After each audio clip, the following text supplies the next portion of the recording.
Started too quick. Started too quick, Ryan. Hey, here we are for another book club Friday, but this chapter of this book kind of let us both down. So we decided we're going to talk about chimps.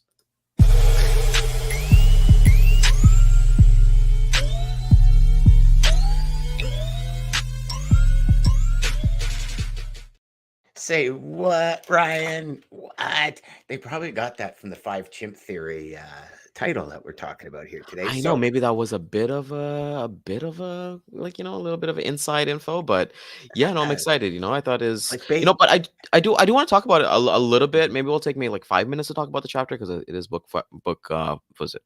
Book club Fridays. But I did like it. I did, when they're talking about leaders and things like that. Let's just talk about it for a little bit. But I thought it was really cool. But then again, they started to contradict itself quite a bit.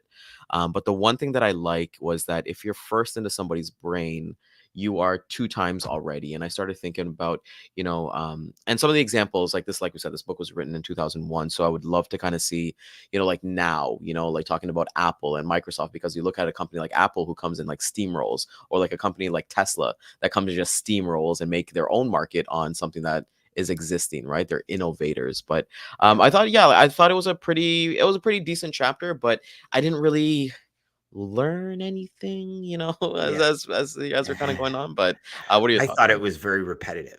I thought they Yes. kind of said the same thing they've said in the last chapter and the chapter before that over again. But it's funny, eh? Because last week I really enjoyed the chapter. You were like, dude, I was about to put this book down. I got bored. Yeah. This chapter, I think I probably thought 12 times during the chapter, like, did I leave the coffee maker on? Did I, you know how, like, when you're just so unconnected with a book, Yeah.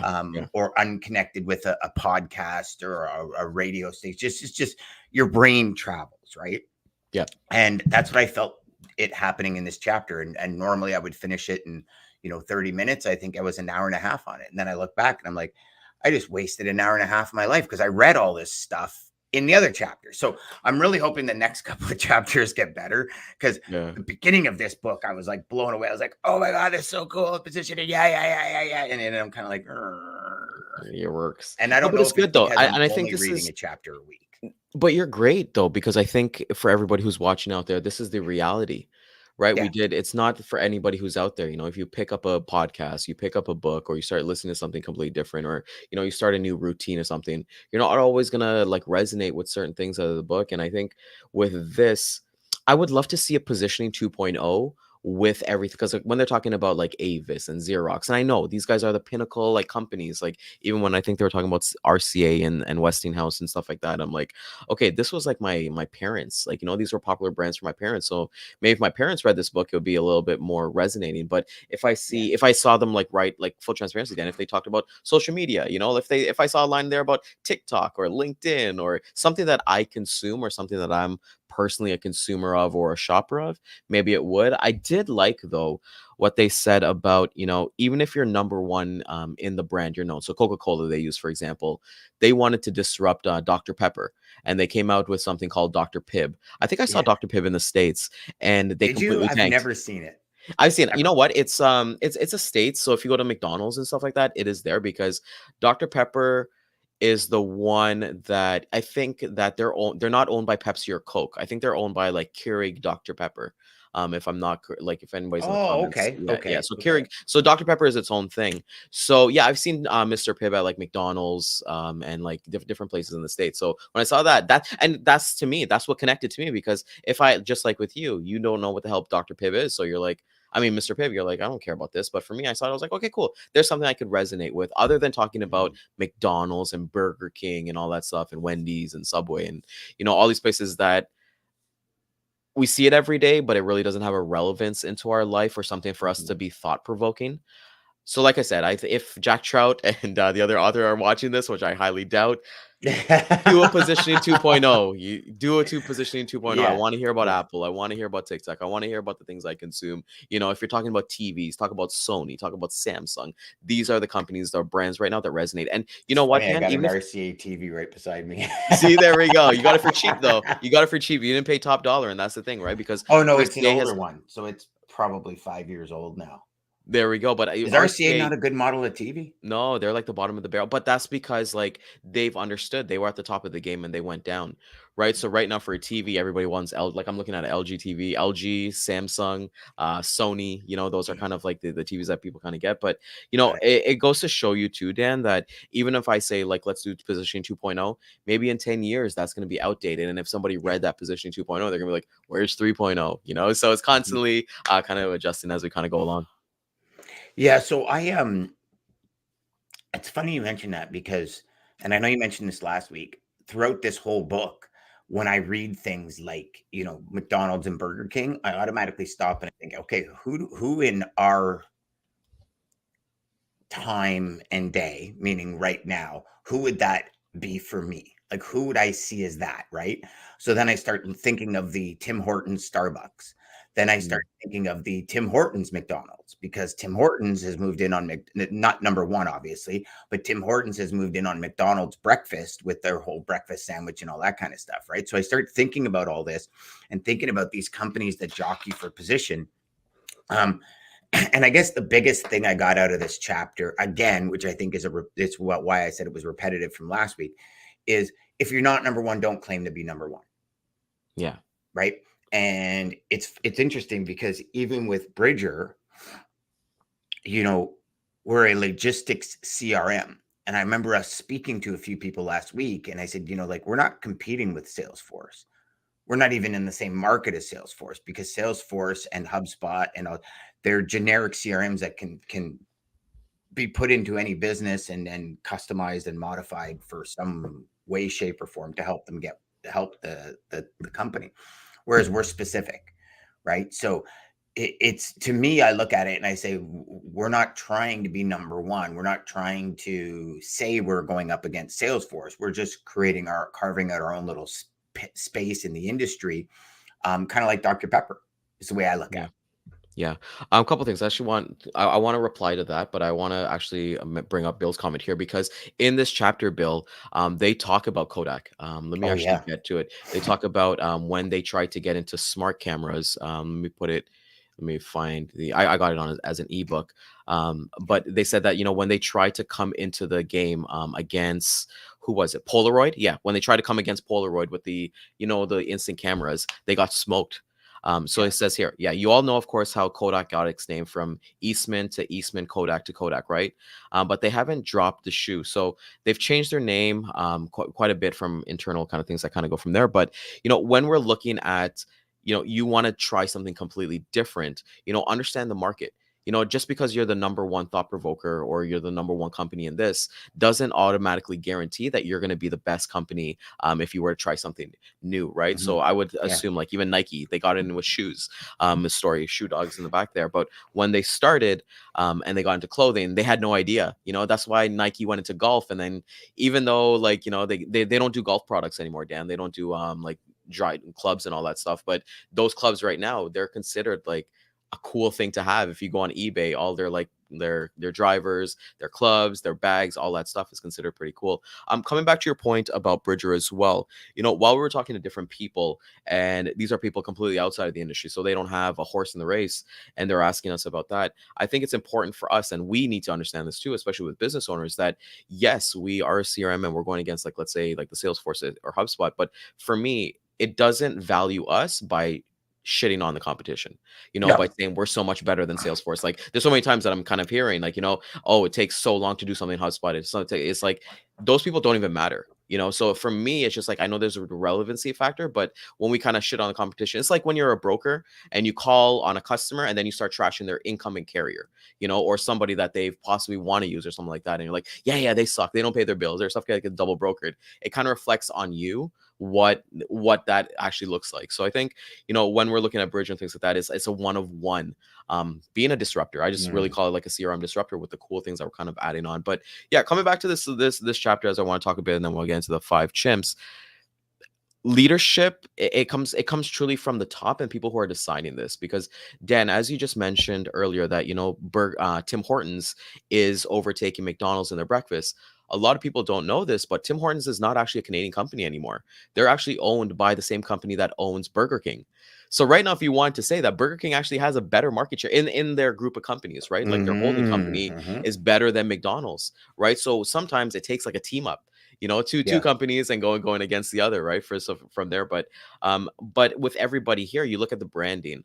I saw a video where they opened a Tim Hortons in the UK because obviously they're an American company now. They're opening to use it, but they still say freshly Canadian, or made by Yes. Canadian, right? So they still have that image from there, but not a lot of people know that. Yeah, one day you might see some Yeah. Timbits on the Burger King menu, and you're gonna be like, "What the hell?" No. And you know what? You just And, don't and know. you know, Ryan, you bring up another very valid point.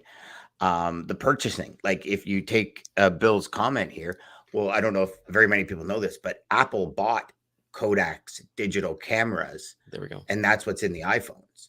It originally started like it's all stemmed from because Apple looked at it and said, "Why in the hell are we going to create our own? We got like the top of the line digital cameras because Kodak was really good at digital before they went to film, and now Kodak's huge business is actually machinery pieces that are about this big for massive printers and Yeah. photocopiers, Yeah, even right? And Motorola so too, right? Yeah, everyone yeah, thought like Motorola was a yeah, big company with cell phones, but like people would think, oh, Motorola died, but they're big into. Somebody was actually telling me in like security cameras and hmm, like the chips and things like that. And I think a great story for this book. And I said, well, maybe you and I will write Two Positioning 2.0. But I thought a great story would be like the story of Blockbuster and Netflix. Right when Netflix yeah, was that red that post box and they used to do the deliveries, Netflix yeah, actually went to Blockbuster and said, "Hey, we would like you guys to buy us," and kind of like, and Blockbuster was like, we don't need you guys," yeah, and look who's yeah. The laughing now. streaming will never work; it'll never be a thing. And well, I mean, look at it like uh,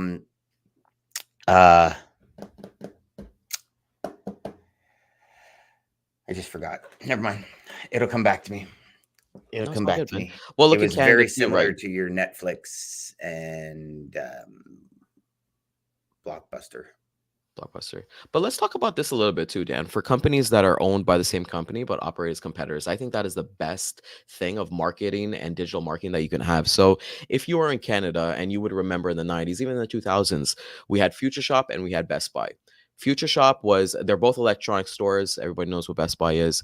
Future Shop was a commission based retail operation. So, anytime you went to there, hey, sir, what can I help you with? Is always retail. I remember, by the way, as a side note, I remember going there into the CD section and being able to like listen to those headphones and listen to music and stuff like that.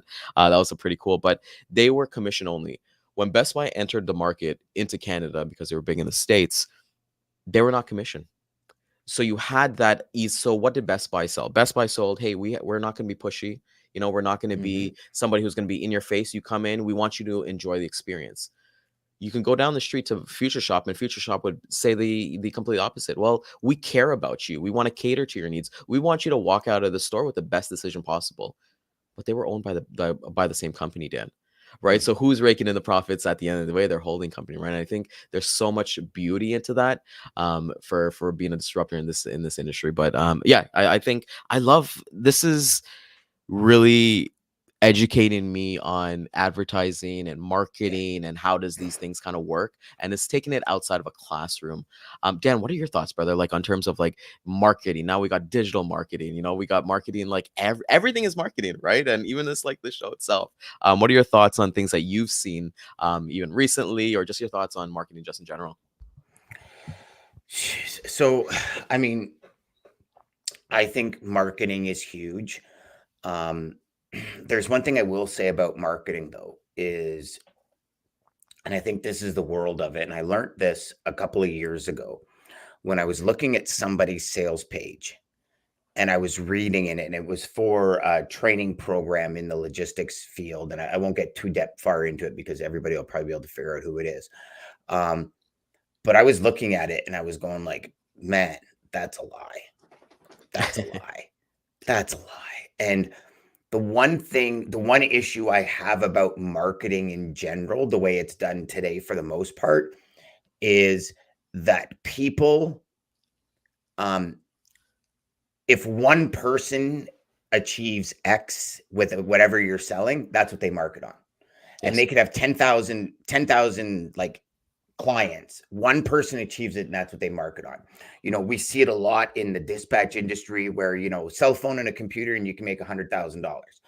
Hmm. There's a huge gap. That's like A and Z. Yes. Cell phone and computer. Yes. You can make $100,000. Yes. But you got to go B, C, D, E, F, G, H, I, J, K, L, M, N, O, P, Q, R, S, T, U, V, W, X, Y before you get to the Z. And people leave that out because obviously, I mean, it's triggers, right? It's dopamine triggers in our head when it comes to marketing. Yeah. And for me, I don't believe in any of that. So for me, I have a really hard time when it comes to watching that marketing. Whereas I prefer the here's who it's not for starting, right? Like, and this is, I guess, why I'm so big on qualifying because I'm not for everybody. Hmm. Not everybody's going to like me. Not every customer is going to want to deal with me. Not every person I meet is going to want to hang out with me. It's just what it is. But I would rather go with the people that want to work with me, want to hang out with me than ones that don't. And I look at this book and I like this book because it teaches you no matter what you're in, this is the position you got to get in, right? We talk a lot about getting in people's heads, and that's all marketing is Yeah. starting the conversation where they are. Like Yeah. marketing is sales, sales is marketing, right? Like it's the same function because you're starting the conversation where the customer is. But I can tell you one thing, Ryan, I've seen, and you see it every day on LinkedIn, you see a ton of people marketing. The message is screwed up. There's no direction. It's more just here's my company, take a look. Like I see the videos all the time, Yeah. all the time. Well, There's at the no end of the day, like I said, it's direction not in meant it. for you, right? And we're not here to Yeah. kind of like shit on people. Like people, I encourage everybody. The one thing I've learned this year is, if you have a message, post it. Content Yes. is free. So you have just like they posted and it costs them nothing. It costs you nothing to kind of go past it. But you said something, Dan, that was a great segue into our topic today. You said, like not everybody is. I'm not for everybody. I'm going to qualify. So we're going to talk today a little bit about the five chimp theory. I'm Dan and I dying to have been, hear this, buddy. What is this all yeah. about? Let's do this. So in zoology, Dan, Mhm. there's I'm not gonna say it's a study. It's So common what is knowledge. zoology for starters? So it's the studying of like anybody who like loves animals. Like it's like the Okay. profession. So The not profession. not zoos themselves and the function No, out it's a like study. It's the study of like zoos and like nature, like animal okay. nature and like the kingdom and all that stuff. So anybody, just like we're logisticians or whatever it is, or whatever they want to call it. For zoology, is like Logisticians? there you go. See, graphinality, right? Uh, but so it said that anybody who studies that if you look at one chimp and you really study and you look at their mood and their attitude and their behavior, it's all tied to the sum of the five chimps that they hang out with the most. I read this while I listened to this Mm. in probably our favorite book right now, the almanac of our boy Naval Ravikant. For everyone who's watching, I see the numbers here. We got a pretty good audience this morning. Get that book, please. Get the audiobook. This is like a life changer, and this is not me It's such a selling good book. anything. We didn't even put it on our Amazon storefront for Black Friday. We didn't do any of that. Just get the book. It's honestly one of the greatest things I've ever read. But anyways, he talks about that, and I start to think about myself. And he said, Dan, we have our people, we have our inner circle, we have our people that we go to all the time, and sometimes you want an inner circle outside of the ones that you're forced into, right? Your family. I don't want to say forced into like your marriage, right? But your partner is really your partner for the rest of your life, so they're going to be in your inner circle. But they said when you're picking your business partners, if you can't see yourself working with them forever, like for life, then don't work with them for a day. Mm. And this really impacted me when I started thinking about it and thinking about my goals. We're coming up to the end of the year. There's different things that I'm doing, like writing 100 goals and then different things that I would just want to check off and things like that. And Dan, you say it all the time. You know, I need to figure out who's on my bus and who's going to be with me on this bus. It doesn't matter where we're going, but you're on this bus, and it might be a situation that, hey, we get to 5,000 kilometers and you want to get off at a certain place. It's completely fine. But if you're on my bus, you enjoy that bus ride. You Yes. don't complain about, oh my God, this is such a bumpy ride, or the weather sucks, or, like I forgot my phone at home, or my phone's dying, and all these things that we kind of put in our minds. So Dan, coming back to it, right? Because the five chimp theory, you got your five chimps, you just want to know that. And I can tell easily when I meet somebody who they are and what they actually are by the people that they surround themselves with completely. Yes. Dan, thoughts, brother? You know what, Ryan? The five chimp theory is it's just a different analogy of it. It's you're the sum of the five people you hang out with the most, brother. Jim Rome, right? I think It it was. yeah, Jim Rohn, and it's you know here's the thing. I'm a very, very positive person. You know that I love personal development. I remember at a point in time in my career where I was hanging out with the wrong people. Didn't know it at the time. I thought they were really cool, but Yeah. shit started falling apart in my life, like falling apart. And I'm like, what is going on here? And it's actually Rico who we're having on next week. Get out of here. Um, Look at this yeah, segue. so Look at this it's segue, interesting. brother. Oh, what a great segue! But and I didn't even mean to do the segue. And I was having a conversation with him because Rico's been a coach of mine for many years, right? A lot of my friends are coaches. I feel like I'm a coach to a lot of my friends, and I feel like this is where true friendship comes in, where we can be when we can call them up and say, "Hey, listen, like I got this thing. What would you do, or Mhm. how would you think?" And I remember having a conversation with Rico, and he says to me, he says, "Dan, stop, stop." And I said, "What?" And he says, "This is the same conversation you had with me 3 months ago." And I go, "No, Mm. no, no." He goes, "Yes." So he goes, "My question is to you, what choice are you making different than you made 3 months ago?" And of course, Rico choice, right? And through the conversation, I stopped, realized, I went, holy crap, I am. I'm making the same choices. And I think what we do in life is we tend to revert back to some of these choices that don't serve us. Yeah. And that's when I really realized that it was the people I was hanging out with at that time in my life. It was like I'm and listen, I don't want to say, oh, I'm here. And it's like it's just they had different goals and different objectives in life than I had. But Yeah. what was happening is because there was four of them and one of me, I felt my goals came down like this to meet theirs, and it was subconsciously, Ryan. It wasn't like it Yeah. was consciously, but I had to consciously get out of that and not lose my friendships because I don't really want to ruin I don't want to blow my past up to create my future, right? I don't think anyone wants to do that. And so I really had to sit down and say, how am I going to deal with this? And it came to the point where I realized I can be with them for a specific amount of time. Yeah. And then after that, things start going into the weeds, I guess, if you will. So I did, and eventually those four were replaced with another four, and then and then as you grow, I mean, let's be call a spade as well. This is why a lot of marriages don't work because as you grow, people don't grow at your level. So if you Yeah. have great intellectual conversations and 10 years into your marriage, you have nothing to talk about because you're not growing at the same pace, right? Yeah. It's not necessarily like, in my opinion, anyways, if and bringing it back to positioning, it's not necessarily like falling out of love. It's you lose that interest factor that you have together. This is why we go through friends at phases in our life. Yes.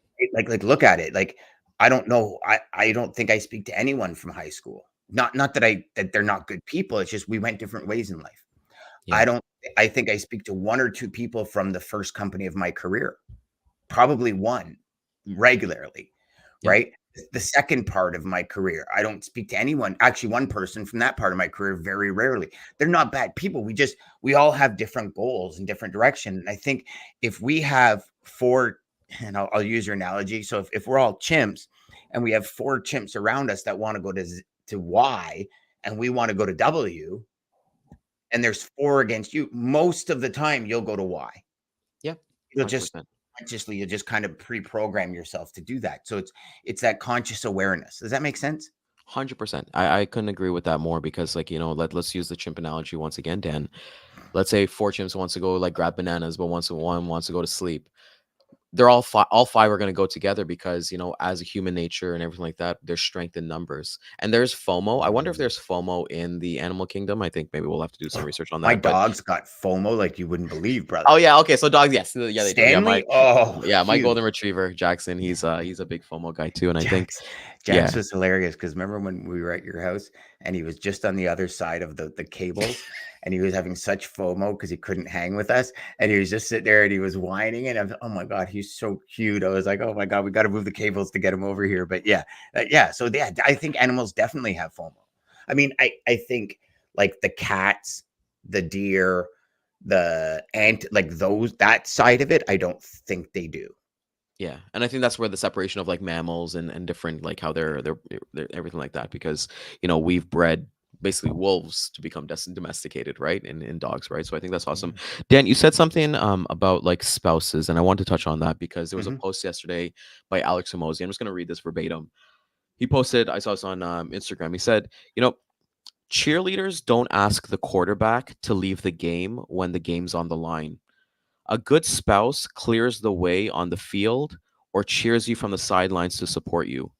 But you know what they never do? They never ask you to leave the game when the game is on the line. Mm. And I started to think about that in terms of, marriage. I started doing quite a bit of research. My wife is probably the best partner I've ever had, and she will continue to be the best partner I've ever had. But Not when we look at probably is, right? Not is yeah, probably. You there we go. didn't No, mean to yeah, say yeah, yeah, there we go. probably. Yeah, good thing. Don't Just so you send know, that. We'll Cash. edit this. We'll edit this and not put voice over on it. But she is, and I thought to myself too, right? There's strengths for everybody, like you said, even if it's in 10 years. Dan, I don't go into the specifics of what I do in logistics and things like that. And a quick story about that. She knows I work in sales, and she knows I'm pretty good at what I do, but she never gets to see me in an environment sometimes, right? But yesterday, past couple of weeks, I've been helping her with selling her car and things like that, and I got it done, right? And just to see the enjoyment, she even told her parents and stuff like that, and just to hear what's normal to me, Dan, and what's normal to you. Like if I was to be like, Dan, I just closed a brand new customer, we got 5 loads, and we just ripped 500 GP per load or something like that, you'd be like, yeah, you cheer me on, and then it'll be like, okay, well, I understand what that entails, right? But it was just like if you go to a spouse or somebody completely outside of that, who doesn't understand that, there's just a better sense of understanding or happiness or clarity. I don't know if you can agree with this with me or not, but the journey that you and I have been on for the past couple of weeks, talking to people outside of the industry and getting their opinions, and you're like, this is so cool. This is the way that they kind of see things, and with the perspective that we have to change. So Dan, coming back to the Alex Hormozy quote about really cheerleaders or your spouse, they never ask you to leave the game when the game is on the line. Hmm. um your game was on the line last year and this year when you were dealing with cancer, and some things that you've kind of told me, about Christine being such an amazing partner for yourself. How do you consistently keep that gratitude towards her, because you know that words will never be enough, expressions will never be enough, giving her things will never be enough? Let's talk about that as we come close to the end of the show. So I do and I don't. I'm human. Um, it's not all rose colored glasses. The gratitude is there immensely. Um, but there's also life that I find gets in the way, and things um, things get forgotten, Ryan, and you move on with life. And as horrible as it sounds, I think we all do it, right? I try and forget about that part of my life. And the reason being is because I've realized when I start remembering, that's when night terrors come back and all that kind of stuff, right? So um it's tough because I think we take for granted a lot of the times. I think everybody does it. I think men probably more than women. Um, but it's I mean, knowing that person will always be there, I think is granted, it's given. Um, and I think that when so here's I'm trying to put this into words where I'm not rambling. No, go ahead. Hey, Here's but where the go. mindset is right now. There's a big mission on the horizon. And I'm trying to, meaning I'm reminding myself every hour of every day, there's more to life than that mission. What are you doing? Because for me, and again, this is part of having cancer, looking like death right in the face, coming back from it and saying, I'm going to crush this. I'm going to do this. These are the places I want to go. I'm not sitting back on life anymore. I'm moving forward. Mhm. In order to do that, certain things have to line up on the back end. So the mentality switches to 1,000,000% effort here, right? And this has been an issue of mine from day one is how do you get to do the things you want to do in life with money? Call a spade a spade. Mhm. So I have to tell myself I'm not working till 9 o'clock tonight. I'm gonna go down every day and have dinner as a family. I'm like these are literally things I have to tell myself. It's and it maybe it's just my hyper focused personality. I don't know what it is. I haven't. I should have probably explored that with my psychiatrist and stuff. But for me, it's that's what I need to learn, and I'm still learning that part of this growth journey. Mhm. Is there's certain points in time because up until we got together, I've pretty much done everything alone, Yeah. Yeah.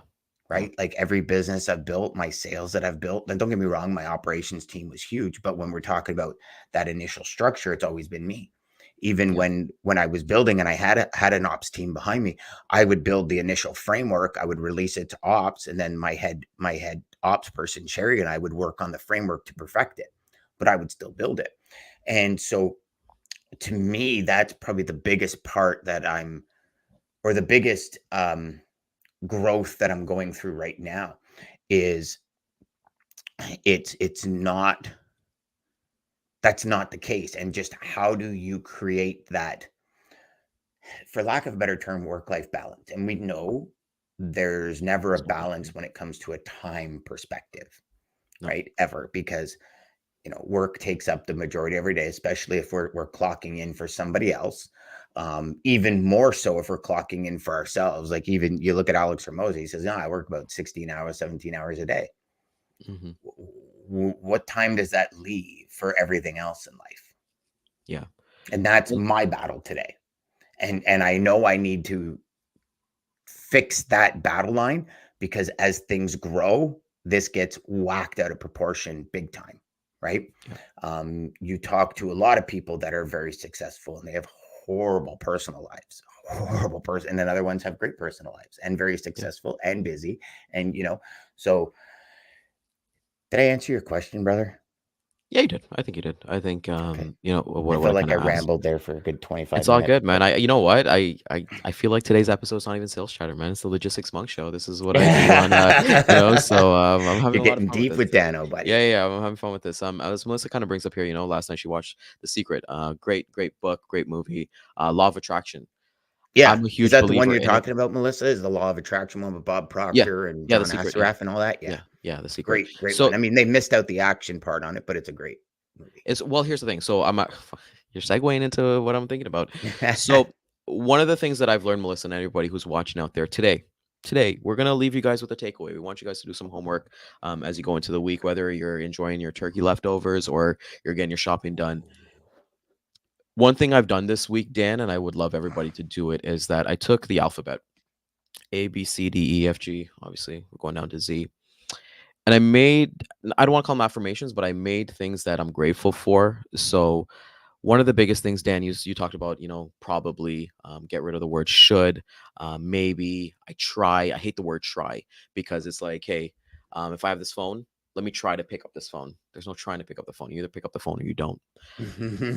So the homework for everybody is like to write down the alphabet and put some affirmation sentences about each letter. So I'm amazing. I am tech driven.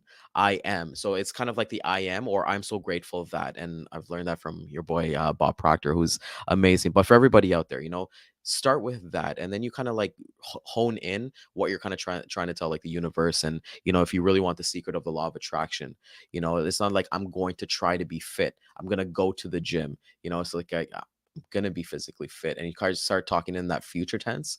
That's where you kind of get up into your psyche and you really want to start dominating 2024 and the rest of your life. As Dan and I always kind of say, we think in decades, we don't think in like years. So January 1st, Dan and I are going to be like New Year's new me or anything like that, or New Year's resolutions, because we're just looking at a decade, right? So for me, my Yeah. next really kind of thing is going to be 2030 if I make it, God willing, right? Yep. So yeah. Yeah. Another good one on that, Ryan, if you're going to do those statements, is listen to Joel Osteen's I Am. He Yeah. has a book all about I am statements. Really, really, really, yes, good, perfect. Really good book too. So that's a great segue, brother. The Five Chimps. Let's go.